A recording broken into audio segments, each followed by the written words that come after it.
Kasongo ye Mombali nanga Kasongo mbona wewe Songa libala oh ye Kasongo mbona wewe Mombali nanga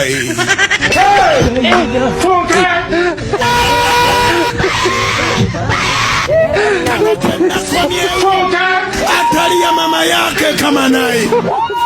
Neba nange Katonda wamanyi Katonda. Alright, obako obwentandise nabo oyinza kwewonya nti ate omwami yakuza atya oba omwami oyo alabika nga yavudde ku side eri ya National Resistance Movement ate n'abeera nga vola side ya National Unity Platform lwansonga nti yabadde alinye ku kifaananyi oba posta z'omukulembeze owa National Unity Platform amanyiddwa nga His Excellency Robert Kyagulanyi Ssentamu gattako n'okuba ate ne ku posta kwabaddeko bigambo nga bigamba nti LC3 Councillor so si President asobola okuba nga afuga eggwanga lino noba agenda okuba nga yesimbawo okuvugana n'omukulembeze w'eggwanga lyattu Uganda Yoweri Kaguta Museveni. Kale nno bangi mwavudde ne mugamba nti ate abakuba nga yavudde ku side ya National Unity Platform n'abeera nga alinye ku ky'omukulembeze Yoweri Kaguta Museveni zandibadde mboho kwandibadde ng'okuwambibwa. Kale nno si bigambo byaffe bulali abadde bigambo mwe bannayuganda. Obubaka obwo tusobola okuba ntuusa mu comment section olaba ensonga bezitambuzibwa ku side wabula ate Phillies exclusive kwa ensonga za Ssemasonga olaba biki ebitambula mu mwala ti Uganda Ssesomba ntuuse nkusosotolera ensonga omanye biki ebitambula mu ggwanga lyo eggwanga lyo muwangalira na wonna wosinzira okuba nkakala emirimu gyo. Kale nno nnyinza okugamba nti video soko gimpele like ebenga etambulira ddala buli omu ategedde ku bubaka bwe nkuleetedde olwaliro nyinza kugamba nti obwalero bwa muliro omwerere kyaddaki oba buje bwaviiridde yonna omukulu His Excellency Robert Kyagulanyi Ssentamu gy'abadde atalaga nga mawanga ag'enjawulo ng'agendako mawanga gadi ag'abakyerupe nyinza okugamba nti ku mulundi guno omulaka guvuddeyo abavudde n'abeera nga bayasimula omwasi oguyinza okuba nga gugatta omulamwa ku ggwanga lyattu Uganda we bavudde n'abeera nga babanja omukulu eri mutwe enjawulo kakati no byonna ogenda kuba obiraba olabe ensonga kize boogeddeko omukulu eri mutwe ng'abanjiwa abazungu bali bakyerupe. His Excellency Robert Kyagulanyi Ssentamu gy'abadde yatwala ng'ebbanga yeebungululayo ate n'abeera nga koma mu ggwanga lyattu Uganda ekyaviirako abangi okugamba nti oyo yafuuka mugenyi Uganda wabula ate asinga kubeera eri mu nsi z'abali abazungu. Kale nno mbikuleetedde obeere nga wekkanya ensonga zino z'obwe zitambula ku side eno era obeere nga ozekkanya otegere ki ekiri ku ground wabula ebyo nga bikyagenda maaso omukulu Alan Sewanyana oba Honorable Alan Sewanyana ayinza okugamba nti ye essaawa yonna ayinza okuva n'abeera nga naye aleeta obuhagafu bula nsonga nti omukulu Lusa Luwemba yavuddeyo n'abeera ng'akola eki yayise okuba nga amwabya era yakalaatidde n'agamba nti tebakwagala nku aba National Unity Platform obwesibako obwesibi ensonga n'abeera nga azitotola zigambisibwa nti omukulu Alan Sewanyana naye teyagalwako wadde n'ekibiina kya National Unity Platform nga n'essaawa zino eno yeesibayo obwesibi. Kale nno sagala kuba nkulisa Sheikh Ashila Fuddeme musaale nnyo mu kuba nga jjajjamba obulamu bakusomera dduwa kitabo kitukuvu kyakwesa obulamu ne buba nga budda mu nteeko bula ate video oba omaze like nga katandikireko n'obubaka abanyene osooka weewuunya ensonga ezitambula mu ggwanga lyattu Uganda. agenda mutwala oli agambye mugendeyo mu muleete anera bamugoba nange yate mondoba ekifaananyi bufaananyi agambye mugendeyo mu muleete bufaananyi bufaananyi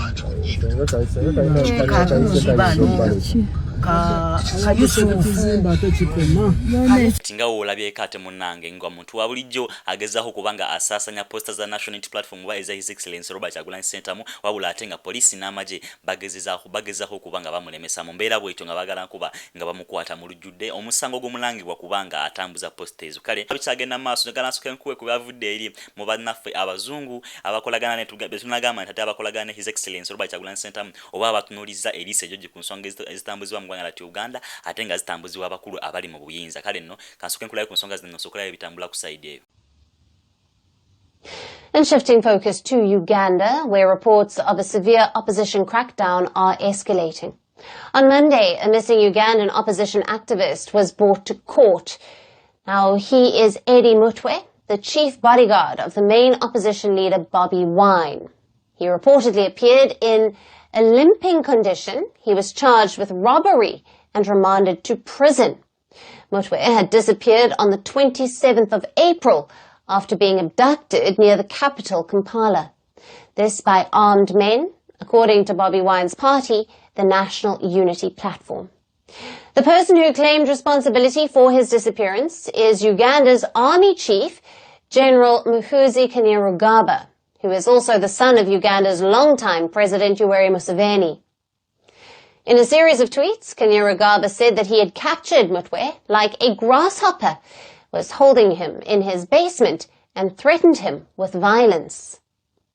This is not the first time the military chief has made provocative statements. He has been dubbed Uganda's controversial king for his online outbursts. Earlier this year, he threatened to behead Bobi Wine. In 2022,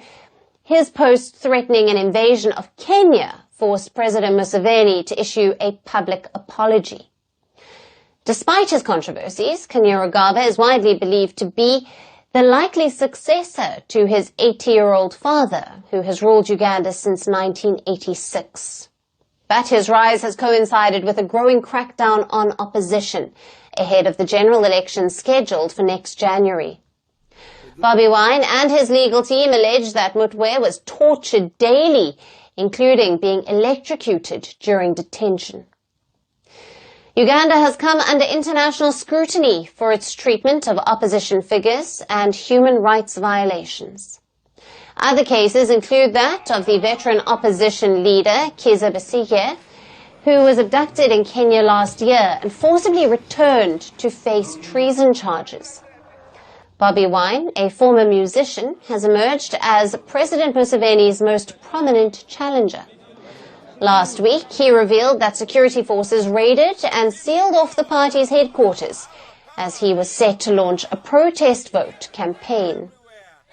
With the opposition under siege and a Alright, wawuliddeko ku nsonga ezo ate munanga bakugamba nti Chief Commander wa side eri ya opposition akulira munanga wa akulira katika kakuuma His Excellency Robert Kyagulanyi Ssentamu bwe yali abducted ng'omukulu wa CDF ganga linene General Hose Kainerugaba ate munene n'avaayo nga yeewaana nti yamwina mu basement. Kale nno simanya nsonga zino zigenda kuba zikomawa lwa nsonga nti baba batunuliza Elisa George Kyanavaayo ne bagatta eddoboozi kulya na Uganda bagamba nti ayina okuba nga ayimbulwa nyinza okugamba nti Omuganda agamba bw'olaba kaabirako ate munanga we naawe oba oyinakola ki kubanga oyongera mu manyi bana Uganda simanya nsonga zino zigenda kuba zibalekawa lwansonga hate zo zikasaganyiziddwa bwezo kale takomyawo n'omukulu wa opposition olwa omukulu Kanokiza Besigye naye amogeddeko era nagamba nti threats zezimwe zali zakolebwa ku mukulu ono ku side okuva ku side eri ya CDF nga lino General Muhoozi Kainerugaba wabula ate ye akyali na mukomera ku sawa zineno kale kuyimbulwa kwe walole kusabibwa ku side eyo babeere nga bava makomera bwene ensonga zibeere nga zitamugwanga na tugana simanyi kiyinza kubanga kiddako nezo ensonga bazolese bati obwanga era nyinza okugamba nti sawa yonna kayinza okuba akaliro ku side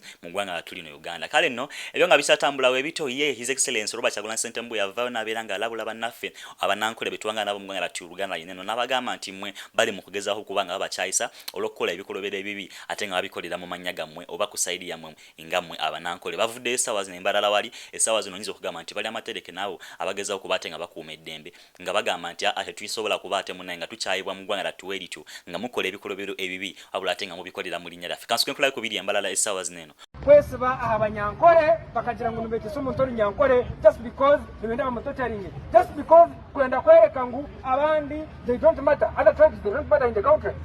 ihanga ryitu we don't drive it tribal cards wabula ntambara k'abanyarwanda twena eby'obushubuzi eby'omu central twena twire hamwe obwire bwona tribes ezindi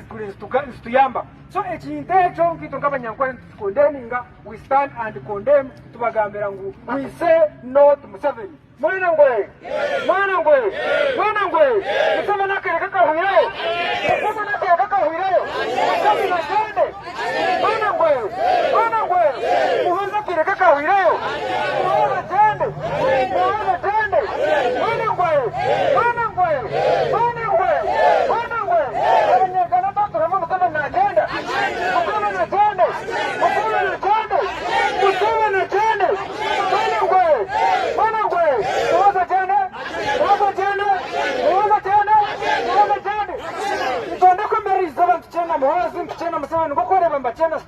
abakuba Muhoozi na Museveni tubahwera na stand kwemera kaje unagisaba tori nyankole tonzuru kuchima ngomba kwa mwaka gwa 18 ubuisha kwakira barangwa za Tanzania kushama obugarwa nkole bukamugira ngu Museveni tori nyankole tukuza kwa barua that is why naenda creating hatred omwito twena Museveni mission ye nakimanya ngo itora nyankole na Baganda nuna kubaninga mu Uganda naga erade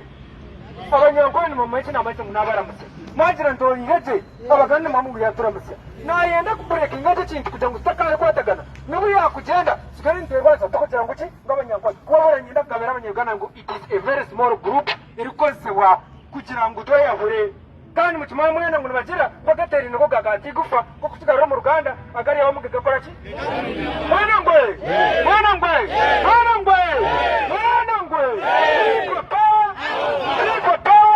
Museveni agenda Viva Kyagulanyi viva Tine Commander 001 His Excellency Robert Kyagulanyi Ssentamu niwe tono turukukwatira oliza takisha kakuhi abakuba wakwato kateeka yenyewe asimwe ninga shoka teeka yokamya ninga shoko mushiza otatori His Excellency Robert Kyagulanyi wasimwe naza kuyagwa abakato nikimanya ngo amateeka gona ninga shamanu gona bakakwata bagato mu mani gawo njoro kureba nibakwata batahi bitu bababuzaho. That is the reason why today me and you and him and others tulifanya yizere abakuba mtunda kubagambera ngo Museveni akatama omulimo mwana tunakonza ngo Museveni namukandira roji orahanuye for South Africa because emberembe iba creating actually baba very happy because tena kunoja ngo turukuri yesha hate turi abarwani kikabe kongana creating kugira ngo babitsimashore baziza Dubai nimbareba nabasiba ndafiranye.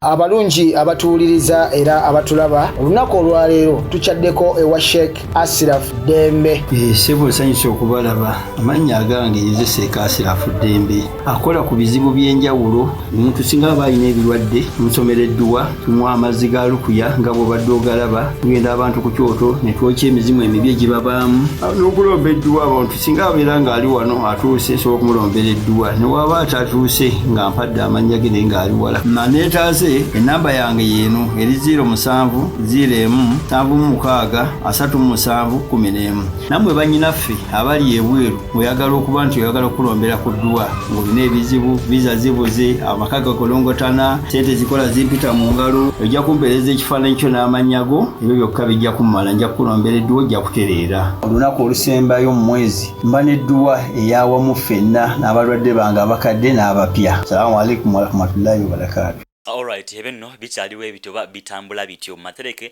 oba busungu bwerere abasaidi b'embalala abo abana banankole bwe basembeza ku side ate nga n'ensonga zaabwe bulidde nga bazoogerako nti ebisinga bitambulira mu central obusuubuzi biki byonna kwegamba enkolagala erina okubaawo ate munnanga obulamu busigale nga butambula n'enkonomi ennungi esobola okuba nga etambula. Buli kimu kyetooloddeawo mu central wasinga okuba abaganda so kati okyayisa abanalwanda oba abanankole aba mu side ez'enjawulo west east gattako n'abalala ate n'obeera nga obakyayisa abali wano mu central oyinza okugamba nti embeera esobola okuba nga esajjuka mu ggwanga la Uganda. Kale nno ebwe bito ebikyatambula. Omukulu mpuuga nga bwe yavaawo n'agamba nti agenda kutwala His Excellency Robert Kyagulanyi Ssentamu mu kooti oye Lop Joel Ssunywa ensonga zinazisambajje n'agamba nti oyo ali mu lwali gwe talina kyasobola kuba nkola lwansonga nti singa yali abatwala mu kooti yandivuddeyo n'abeera nga akikolerawo so si kuyita bannamawulire ate n'abeera nga aboleka ensonga ze. Kale nno kansuke nkuwe ku mukulu Lop Joel Ssunywa ate ogenda kuba unyengeri yakwasaganyizaamu ensonga zino. Our brother says he wants to go to court. I think he's welcome. You know, when you want to go to court, you don't go to the media. You go to court if you're serious about it. Sometimes people make threats for the excitement of it or to try and show that they are very serious and so on. You go to court. File a matter. Then you show the journalists that you have filed a matter. Otherwise, it's just a bluff. So, our response is 2 words. Please so. Look, our colleagues, Eddie Mutwe, Achideo Chivumbi, Mugumya, Gaddafi, and Wakabi Grace Smart were arrested the way they were, beaten up. In the case of Eddie Mutwe, it was even worse because it's been displayed all over and so on. Because there are political leaders within Masaka who are instigating this, included with some journalists, to file these matters, to say you were assaulted and so on, and even these other leaders are saying some of their assistants were assaulted and all of that. And that's why some journalists have come out to now disassociate themselves with this whole ploy. They're saying, wait a minute, this is not what we signed up for. And so these people are saying we are being hounded, beaten in Muhoozi's basement because of these leaders, which is a reality. Because these leaders are the ones pushing it. When you read the charge sheet, you see their names all over and their assistants and then these journalists. What do you expect the people of Uganda to think? Because that's the charge sheet. Anyway, so if these leaders within Masaka have, together with these 2 journalists, filed a matter saying assault, for example, what connection do these complainants, these politicians and the journalists have with Muhoozi, for example? Because he's the one abducting these people, putting them in his basement, beating them up and so on. How do the two connect? Clearly. Alright, omulabye kate munanga agezaho kubanga kalatira ku nsonga nagamba nti ekyo kukikola alina kuvayo n'agenda mu kooti n'alejayo na files z'abalaga bannamawulire so si kugamba nti atagenda batwala mu kooti kitiba kitegeeza nti waaka ayinza okuba mutonotono ku side eyo nga talina kyagenda kulabula ate kwekwayise okutiisatiisa kale no ensonga bwezi wezitazambuzibwa simanyi oba ensonga zigenda kugwa zita kuba omukulu yabagamba batwala mu kooti naye byonna ebinava mu kooti tujja kuba tubikuleetera obirabe kale no ebyo nga bikyagenda maaso omukulu Solaisa Olwemba yavuddeyo n'abeeranga ensonga zino azibategeeza bulungi nyera sagala kubanga nziremera kuwabula ate mu byakasisiza yakakasiza nti omukulu Alan Sewanya naye tayagalwanga ku abula ate n'omukulu omugenzi sawa zino Honorable Muhammad Seginya yali yakyawo ekibiina kya National Unity Platform twaliramu n'akikulembera amanyikiddwa nga His Excellency Robert Kyagulanyi Ssentamu oba Bobi Wine nga tamwagala wabula ate no musobola okuba mwazitegeddwa wabula ate omukyala Fulufiga Nakangobi avuddeyo naye n'abeera nkalatina n'agamba nti kituufu ekisingira ddala okuba ekituufu ye nge yagenda mukomera n'abeera ng'alambula omukulu Honorable Muhammad Seginya yamugamba nako nti tasobola kubanga ayagala omwami Bobi Wine era yamukyawa ne mukufa ku yafa amukyaye nyo kansuka nkwenkusonga Fulufiga munange ale munange osoko muleke kubanga okomeho tuyongereyo n'agali kati kyensobola okugamba nze yali ayogera ne Seginya nze yagenda ng'ekigo nga bantume wa Museveni kino kankikugambe Seginya omuntu gwali asinga obutayagala ku lukalu lw'ensi lwonna yali Bobi Wine naye nkidemo magezi gaje Seginya ekintu kya sifa nga akyaye obulamu bwe bwonna yali Nuupu jukira abantu bagenda ne bamugamba nti yerwaza obirigire ebintu ebyo yali Nuupu nti yerwaza omuntu ayogera ne Seginya bakuba ebipande Sewanya n'akimanyi nga ne bw'oyogera Nuupu emmemme basire mpa eddoboozi lya Muhammad Nsereko n'atadde ku kiigo n'atadde ku kiigo Muhammad Nsereko ng'ayogera ku nsonga ezo nayogeranga nabo maaso nga bw'oliwanulayo waliwo benjala okuyisaawo tulu gwe nalonze yabadde omuyambi akulira Catholic Churches in the World Pope bawandika n'ebbaluwa nnamba nga bagamba nti Nuupu basuulidde basuddewo n'omukulembeze wa Nuupu bo bennyini ne bagyeta ne bagisoma abo bennyini baagibawa babawandiikira kati kadi yerese obuzibu nedda babawandiikira bbaluwa kadi yerese obuzibu kadi yerese obuzibu ate si kadi ya Sewanya naye Makindi baagala giwa mukazi w'oyo Babi tagenda kwesimbawo ani Babi tagenda kwesimbawo oli si Babi kati byogwo bimanyi oli bamuyita sijja kukkiriza byogerano ojja kubyogerera eri ku malwa kigambibwa mbu ku malwa gwammwe amalwa gawa nga tutegeera nnyo nno yamunyola minowooto omutono omuntu wamala bana abaana babiri balamba nga nawokusatu mwali